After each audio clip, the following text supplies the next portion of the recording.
నన్ను అడుగుతావేమిటమ్మా, అన్ని ధర్మాలు తెలిసిన వాడు ధర్మరాజు, ఆయన్నే అడుగు అన్నట్లుగా పక్కకి తప్పుకున్నాడు.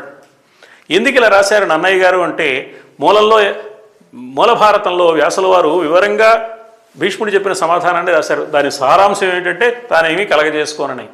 ఏమీ కలగజేసుకోనప్పుడు అన్ని వాక్యాలు ఎందుకు, ధర్మరాజు మీదకి ఈ బాధ్యతని వదిలిపెట్టాడు అని చెప్తే సరిపోతుంది కదా నన్నయ్య గారు భావించి, ఇది కావ్యేతిహాసం కాబట్టి ఈ రచనా ప్రణాళికను దృష్టిలో పెట్టుకుని అవ్వాని ప్రశ్నంబులకు ఉత్తరంబు ఆ యుధిష్ఠిరుండే ఈగలండు అని చెప్పి ముగించాడు. అయితే ఇక్కడ వ్యాసభారతంలో మాత్రం భీష్ముడు కొన్ని మాటలు చెప్పాడు. ఏమన్నాడు భీష్ముడు?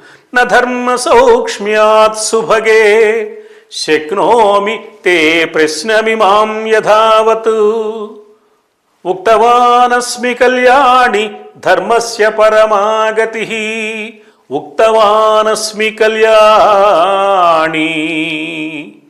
ఓ అమ్మాయి, మంగళప్రదమైన స్వభావం కలిగిన ఓ ద్రౌపది, ఉక్తవానస్మి, నేను చెప్తున్నాను. ఏం చెప్తున్నావయ్యా?